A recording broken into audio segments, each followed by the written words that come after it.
ಇನ್ನು ಹಾವೇರಿಗೆ ಸಂಬಂಧಪಟ್ಟಂತಹ ಮತ್ತೊಂದು ಎಕ್ಸ್ಕ್ಲೂಸಿವ್ ಸುದ್ದಿಯನ್ನ ಗ್ಯಾರಂಟಿ ನ್ಯೂಸ್ ನಿಮ್ಮ ಮುಂದೆ ಇಡ್ತಾ ಇದೆ. ಇಲ್ಲಿ ಮಕ್ಕಳ ಗೋಳಾಟ ಯಾರಿಗೂ ಕೂಡ ಕಾಣಿಸ್ತಾ ಇಲ್ವಾ ಅನ್ನೋದು ಪ್ರಶ್ನೆ ಆಗ್ತಾ ಇದೆ. ಹಾಗಾದ್ರೆ ಮಕ್ಕಳ ಗೋಳಾಟಕ್ಕೆ ಕಾರಣ ಏನ್ ಸಮಸ್ಯೆ ಆಗ್ತಾ ಇದೆ ಅಂತ ಹಾವೇರಿ ಜನ ಮಿಸ್ ಮಾಡದೆ ನೋಡಲೇಬೇಕಾಗಿರುವಂತ ಸ್ಟೋರಿ ಇದು. ಜನರಿಗಾಗಿ ನಾವು ಅಂತ ಹೇಳಿರುವ ರಾಜಕಾರಣಿಗಳೇ ದಯವಿಟ್ಟು ಈ ಕಡೆ ನೋಡಿ.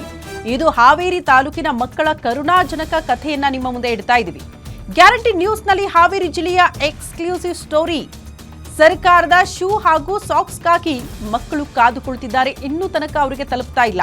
ಬರೀ ಗಾಲಿನಲ್ಲೇ ಶಾಲೆಗೆ ಬಂದು ಹೋಗ್ತಿದ್ದಾರೆ ಶಾಲಾ ಮಕ್ಕಳು. ಇದು ನಿಮ್ಮ ಕಣ್ಣಿಗೆ ಕಾಣಿಸ್ತಾ ಇಲ್ವಾ? ಶಾಲೆ ಆರಂಭವಾಗಿ 6 ತಿಂಗಳು ಕಳೆದ್ರೂ ಕೂಡ ಅನುದಾನ ಇಲ್ಲ. ಹಾವೇರಿ ಜಿಲ್ಲೆಯಾದ್ಯಂತ 331 ಶಾಲೆಯ ಮಕ್ಕಳಿಗೆ ಶೂ ಭಾಗ್ಯ ಸಿಕ್ಕಿಲ್ವಂತೆ. ಹಾವೇರಿ ತಾಲೂಕಿನ ದೇವಗಿರಿ ಯಲ್ಲಾಪುರ ಗ್ರಾಮದಲ್ಲಿ ರಿಯಾಲಿಟಿ ಚೆಕ್ ನಡೆಸಲಾಗಿದೆ. ಗ್ಯಾರಂಟಿ ನ್ಯೂಸ್ನ ಗ್ರೌಂಡ್ ರಿಪೋರ್ಟ್ನಲ್ಲಿ ಶಾಲಾ ಮಕ್ಕಳು ತಮ್ಮ ಅಳ್ಳು ತೋಡ್ಕೊಂಡಿದ್ದಾರೆ. ತಂದೆ ತಾಯಿ ಚಪ್ಪಲಿ ಹಾಕಿಕೊಂಡು ಶಾಲೆಗೆ ಬರುವ ಪರಿಸ್ಥಿತಿ ಮಕ್ಕಳಿಗೆ ಎದುರಾಗ್ತಾ ಇದೆ. ಪಾಪ ಬಡತನ, ತಂದೆ ತಾಯಿ ಕೊಟ್ಟಿರುವಂತಹ ಆ ಚಪ್ಪಲಿ ಹಾಕೊಂಡು ಮಕ್ಕಳು ಸ್ಕೂಲಿಗೆ ಬರಬೇಕು, ಇಲ್ಲ ಬರೀ ಗಾಲಲ್ಲಿ ಮಕ್ಕಳು ಬರಬೇಕು ಅಂತ ಪರಿಸ್ಥಿತಿ ಇದೆ. ಬಟ್ ನಿಮ್ಗೆ ನೆನಪಿರ್ಲಿ, ಈ ರೀತಿ ಮಕ್ಕಳಿಗೆ ಕೊಡೋದಕ್ಕೆ ಈ ಶೂ ಮತ್ತು ಸಾಕ್ಸ್ ಏನು ಸರ್ಕಾರ ಒಂದು ಯೋಜನೆ ಜಾರಿ ಮಾಡಿದೆಯಲ್ಲ, ಅದಕ್ಕೆ ಅಂತ ಕೋಟಿ ಕೋಟಿ ದುಡ್ಡನ್ನ ಕೊಡಲಾಗುತ್ತೆ. ದುಡ್ಡು ಕೂಡ ಬಿಡುಗಡೆ ಆಗಿರುತ್ತೆ. ಆ ದುಡ್ಡು ಯಾರ ಪಾಲಾಗ್ತಾ ಇದೆ? ಮಕ್ಕಳಿಗೆ ಕೊಡಬೇಕಾದಂತ ಶೂ ಮತ್ತು ಸಾಕ್ಸ್, ಆ ದುಡ್ಡು ಯಾರ ಪಾಲಾಗ್ತಾ ಇದೆ? ಅದು ಪ್ರಶ್ನೆ ಆಗ್ತಾ ಇರೋದು. ಈ ರೀತಿ ಬರಿಗಾಲಲ್ಲಿ ಮಕ್ಕಳು ಬರ್ತಾ ಇದ್ದಾರೆ.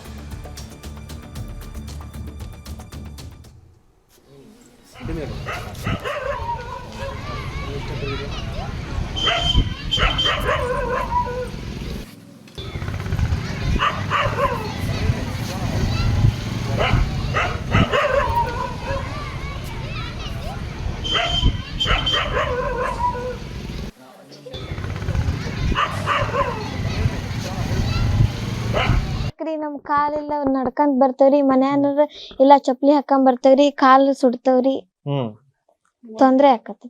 ಓಕೆ, ಇವಾಗ ನೀನ್ ಗೌರ್ಮೆಂಟ್ ಏನಂತ ಮನವಿ ಮಾಡ್ತೀಯಮ್ಮ? ರಿಕ್ವೆಸ್ಟ್ ಗೌರ್ಮೆಂಟ್ ನಮ್ ಕನ್ನಡ ಶಾಲೆಗೆ ಇನ್ನು ಶೂನ ಕೊಟ್ಟಿಲ್ಲ. ಬೇರೆ ಬೇರೆ ಜಿಲ್ಲೆ ಅವ್ರಿಗೆಲ್ಲ ಶೂ ಕೊಟ್ಟಿದ್ದಾರೆ. ಆದಷ್ಟು ಬೇಗ ಕೊಡ್ಬೇಕಂತ ಮನವಿ ಮಾಡ್ಕೊತೀಯಾ? Okay okay. ಇವಾಗ ಹೋದ ವರ್ಷ ಕೊಟ್ಟಿದ್ರನಮ್ಮ? ಯಾವ ಕಲರ್ ಕೊಟ್ಟಿದ್ರು? ಬ್ಲಾಕ್ ಕೊಟ್ಟಿದ್ರು. ಸೊ ಇವಾಗ ಬೇಗ ಕೊಡ್ರಿ ಅಂತ ಕೇಳ್ಕೊಂತೀಯಮ್ಮ. ಓಕೆ, ನೀನೇನ್ ಪುಟ್ಟಿ, ನಿನಗೆ ಯಾವ ತರ ತೊಂದ್ರೆ ಆಗ್ತಾ ಇದೆ? ನನಗೆ ನಾನು ಶಾಲೆಂತ್ರ ನಮ್ಮ ಮನೆಯಿಂದ ಶಾಲೆಗೆ ಬರ್ಬೇಕಾದ್ರೆ ಶೂ ಇಲ್ಲ. ಅದಕ್ಕ ನನ್ಗೆ ಅಲ್ಲಿಂದ ಹಾಕೊಂಡ್ ಬರಕ ತುಂಬಾ ತ್ರಾಸ ಆಗತ್ತೆ. ನನ್ ಚಪ್ಪಲಿ ಇಲ್ಲ ಅಂದ್ರು ನಮ್ ತಾಯಿಂದ್ರ ಚಪ್ಪಲಿ ಹಾಕೊಂಡ್ ಬರ್ಬೇಕು. ನಮ್ ತಾಯಂದ್ರಿಗೆ ಚಪ್ಪಲಿ